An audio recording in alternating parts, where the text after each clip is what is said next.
Intheinaka back again, reshooting this video because I got about 5 minutes into the last one and it stopped recording and said that I had no more space on my memory card, so I deleted that last one. I'm going to start again and try and make it a bit more succinct because I started to ramble a little bit in the last one. Talking about how the weather has finally turned and it looks like the rainy season might finally be over, but I won't go into too much detail on that this time. I will go straight into what I was talking about, which was, this was a request from somebody else asking about dialect in Matsuyama and Ehime. And the dialect here in Matsuyama in Ehime Ken is Iyo-ben, Iyo being the sort of the old word for this area. This used to be Iyo Prefecture and is now Ehime Prefecture, but you'll see Iyo all over the place. A lot of things still have Iyo in their name, sort of playing off that historical feel. But yeah, basically I don't personally find Iyo-ben that strong. Other people may disagree with me. Some Japanese people have disagreed with me, said that it's a strong dialect, and maybe it is, but in what I would consider making a dialect strong, I don't think Iyo-ben contains many of those characteristics. I think it's fairly easy to understand most of the time, though a lot of people will use a lot of Iyo-ben a lot of the time. I think usually it doesn't particularly hinder you from understanding what someone is saying if you don't know Iyo-ben. For example, a lot of people will use yan, so sugei yan or tabanai yan, like a bit. So sugei yan is like sugoi yan, sugoi yan being meaning something along the lines of, oh, it's great, isn't it? And it just sort of emphasizes that it's a bit like ne or desho, like emphasize it on the end, and you'll hear it a lot here. Or ken as well.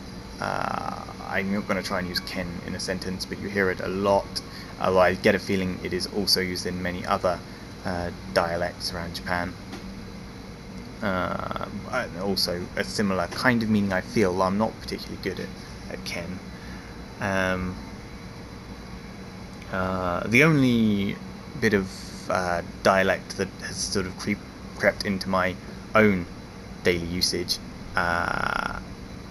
is yang, but it's more of kind of a set phrase where you'll hear a lot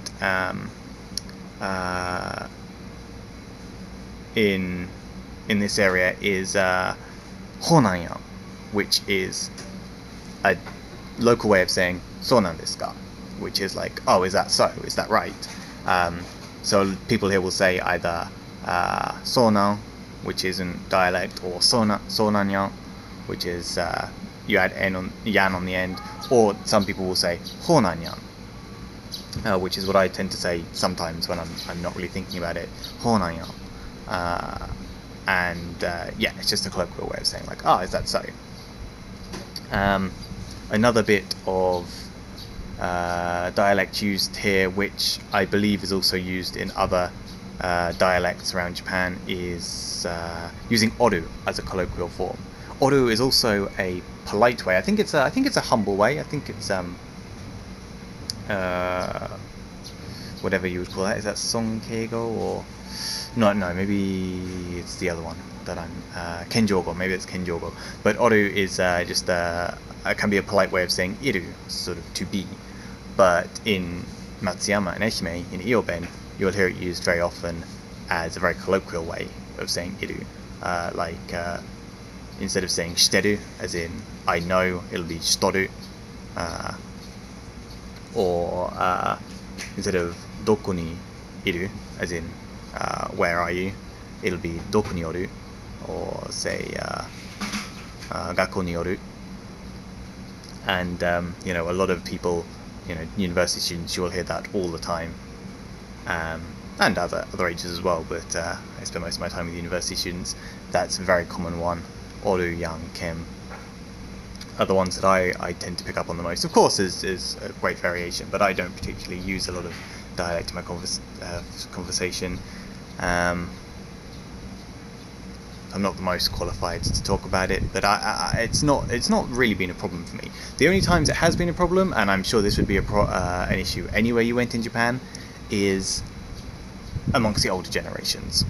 For example, the first time when I first arrived in Japan and I did homestay, I went along to one of my young homestay brothers' shamisen lessons, and his shamisen teacher is, he's about probably 60, 70, 80-year-old man, born and bred in Matsuyama with a thick, strong Matsuyama accent. And okay, it was early days, so my Japanese listening wasn't up to much anyway, but I was doing okay with my homestay family and friends and that, and my confidence was starting to build. And then I went in and spoke to this man, and he could have been speaking a completely different language. He could have been speaking Mongolian for all I knew, but I just did not understand a word that came out of his mouth. Some older people will be difficult to understand because they don't enunciate very well. They just generally, they don't speak particularly clearly, but that wasn't the problem with him. He did speak clearly enough, but just the words he was using meant very little to me. And even my homestay mother, I don't know how much she was just trying to, pick my confidence back up the floor for me, but even she said that she had trouble at times understanding what he was talking about. So some older people will speak in very heavy Iyo-ben, and that can be a problem. So that's probably all I can really say about Iyo-ben and the local dialect. I think it does share a lot of similarities with other dialects, Kansai-ben and others.